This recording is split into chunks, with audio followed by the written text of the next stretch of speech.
Assalamualaikum warahmatullahi wabarakatuh. Teman-teman, jumpa lagi dengan Taran Kerdemak, channel yang membahas tentang seni budaya, tradisi, kehidupan sehari-hari, serta wisata ya teman-teman. Dan di channel ini juga berbagi tentang video filosofi ya teman-teman. Teman-teman, di video kali ini saya ingin berbagi tentang video dan sedikit cerita tentang leluhur kita, terutama di era Mataram kuno ya teman-teman. Teman-teman, Candi Borobudur ini dibangun kira-kira di pertengahan abad ke-8 ya teman-teman, dan ini dibangun oleh seorang raja di dinasti Mataram ya, di Mataram kuno ya teman-teman.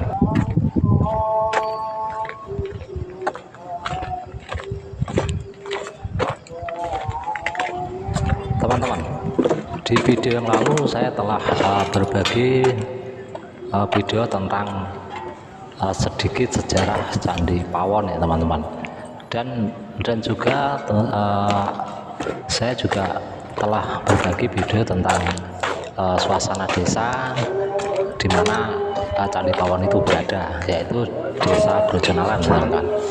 Nah, untuk kali ini saya ingin bercerita sedikit mengenai Candi Pawon lagi teman-teman, yaitu Candi Pawon ini dibangun kira-kira abad ke-8 ya teman-teman, di pertengahan abad ke-8 oleh Raja Mataram, yaitu Rakai Pikatan.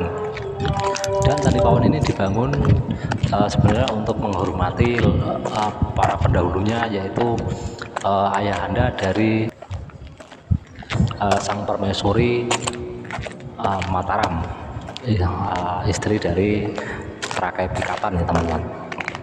Dan memang sebenarnya ahli waris dari Mataram waktu itu adalah, dan kekuasaan diserahkan kepada suaminya, yaitu Rakai Pikatan teman-teman.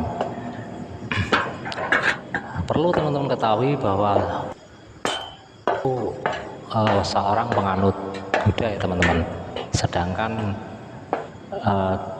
Rakai Pikatan itu adalah seorang raja Hindu. Nah, di sini penyatuan dua agama dalam satu kerajaan ya teman-teman, itu disambut oleh umat Hindu dan umat Buddha dengan antusiasnya teman-teman, sampai melahirkan filosofi-filosofi yang bersumber dari bersumber dari filosofi sebelumnya, yaitu tentang filosofi Nusantara warisan leluhurnya, yaitu Tantrayana ya teman-teman.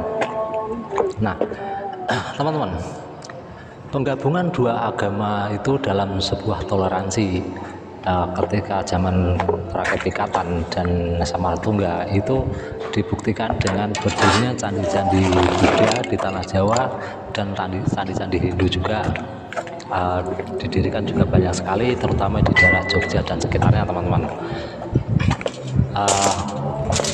Pelopor candi yang dibangun ketika itu adalah Candi Mendut, terus dilanjutkan dan Candi Pawon ya teman-teman, itu dari Candi Buddha, dari Candi Buddha. Sedangkan untuk Candi Hindu itu dibangun oleh Rakai Pikatan, yaitu Candi Prambanan ya teman-teman. Dan untuk generasi seterusnya, bermunculan raja-raja itu membangun candi-candi Hindu dan Buddha di kawasan Mataram ya teman-teman. Teman-teman, penyatuan Nusantara itu menghasilkan sebuah filosofi dalam bentuk lambang, yaitu lambang kuning itu diambil dari kebijaksanaan umat Buddha, dan warna putih itu dari kesucian umat Hindu. Dan sampai sekarang diabadikan di Bali ya teman-teman, masih dilestarikan di Bali setiap hari-hari raya tertentu menggunakan pakaian warna kuning dan putih. Dan juga di palinggi-palinggi atau di tempat-tempat peribadatan umat Hindu juga selalu dililit dengan kain warna itu ya teman, warna kuning dan warna putih ya teman-teman. Untuk lebih jelasnya teman-teman bisa lihat video saya yang bisa dilihat di vlog Bali itu mengenai Trihita Karna ya teman-teman. Selanjutnya yang perlu kita contoh ya dari sini ya, dari saya ke Candi Pawon ini saya mengambil satu pelajaran ya yang mungkin saya bagikan ke teman-teman, mudah-mudahan bisa bermanfaat ya teman-teman. Yang perlu kita contoh itu begini teman-teman, waktu itu Samaratungga yang beragama Buddha dan rakyat Pikatan yang beragama Hindu itu bisa hidup rukun, saling bahu membahu membangun negeri ya teman-teman. Nah alangkah indahnya kalau zaman sekarang ya kita juga bisa seperti itu. Karena apa teman-teman, Nusantara zaman dulu menggunakan filosofi dari kitab Tantrayana, yaitu Bhinneka Tunggal Ika Tanhana ya teman-teman. Nah sekarang pun Nusantara juga menggunakan filosofi itu, yaitu apa itu ya, yaitu Bhinneka Tunggal Ika. Dan maaf ya, ada sedikit kesalahan, itu bukan dari Tantrayana tapi dari kitab Sota Soma ya teman-teman. Kalau nggak salah itu karangan Empu Tatular.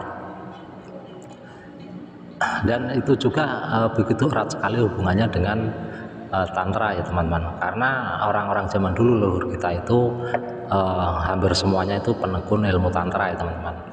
Bahkan tokoh-tokoh spiritual yang ada di tanah Jawa ini semuanya penganut ilmu Tantra, termasuk penekun suatu ajaran yang kita sebut sebagai sedulur papat, itu juga dari Tantra juga teman-teman. Mungkin hanya sampai segini saja yang bisa saya sampaikan ya. Mudah-mudahan sedikit demi sedikit setiap hari di dalam video-video Tarang Berdemak memberikan satu hiburan, memberikan suatu informasi dan sedikit pesan moral yang mungkin bisa diaplikasikan ke dalam kehidupan bermasyarakat kita ya teman-teman. Kalau misalkan teman-teman memiliki wawasan yang berbeda dengan Tarang Berdemak, bisa kita sharing-sharing ya, kita tukar pendapat, kita sama-sama beredukasi, belajar bersama teman-teman. Intinya toleransi yang saya tekankan itu adalah toleransi, saling menghargai di atas perbedaan yang ada teman-teman, termasuk perbedaan agama, perbedaan keyakinan dan perbedaan segalanya teman-teman. Perbedaan prinsip juga itu harus kita saling menghargai. Jangan saling musik, jangan saling membuat kontroversi ya teman-teman.